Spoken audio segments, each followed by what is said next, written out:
Okay, so there's a new Paranormal Activity movie out. This one snuck up on me more than the actual ghosts from the movie. So I guess Paranormal Activity Next of Kin ties into the other movies of the series somehow. I'm not really sure. When I was watching it, I was thinking, if I didn't know what this was called, there's no way I would think it was part of the other movies. But when I did some reading on it afterwards, I suppose it does tie in a little. Not that it matters, because this movie is pretty bad. The story is about a girl who finds out she has family in Amish country, so she brings along a camera crew to film her reunion with them. No, found footage movies should have taught you by now that if you bring a camera to a gathering like this, something evil is gonna happen. Especially since the script feels less like Paranormal Activity and more like a direct-to-video mockbuster of The Last Exorcism and The Devil Inside. I mean, I'll say this about it, it's probably the most well-shot of the Paranormal Activity movies,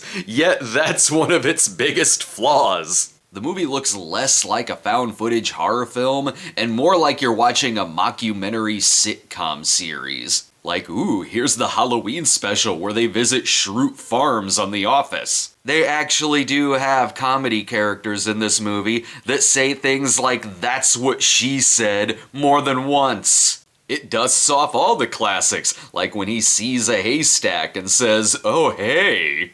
You've got scenes where kids are dancing around in slow motion, and it's shot like you're watching a Terrence Malick movie about Amish country, which is weird to say for a Paranormal Activity movie. There's several parts where I was thinking, who's shooting this? Then they would sort of explain it, like it's paranormal lamp shading. There'd be this aerial establishing shot, then it would cut to the cameraman in the car with a drone control. In one of the slow-mo parts, it then cuts to him explaining to the Amish kids what slow motion in the camera is. That still doesn't explain who is editing this. Never mind in the other movies when you'd ask, who's putting in the dates on the screen? Here it's, who's putting in the music stings and the slow motion in the climax when ghosts are ripping people's flesh off like you're watching a video game. All of that could be fine though if it was scary, and it's not. This is a by-the-numbers found footage movie. Even before anything sinister happens, there's something about switching over to night vision that makes people suddenly breathe heavily behind the camera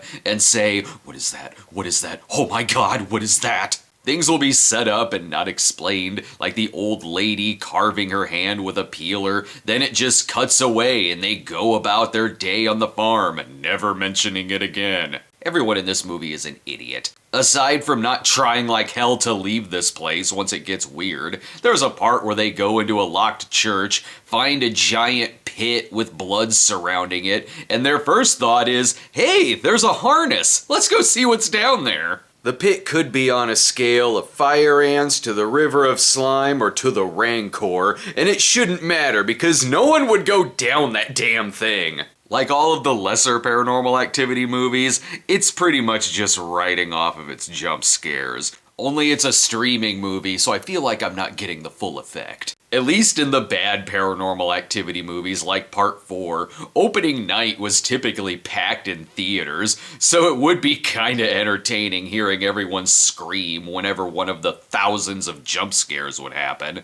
I don't know, I'll give this movie a D+, because it's technically well shot, and the last few minutes are okay, and it does have an ending that makes me want to see where it goes with a much better script. This one is still written by Christopher Landon, who also wrote many of the other sequels, and has written a lot of stuff I really like, but this hardcore just feels like an obligation movie. Who knows though, maybe we'll start getting these every year again. Okay, thanks for watching everyone, subscribe to our channel today, and click the notification bell, and we'll see you next time.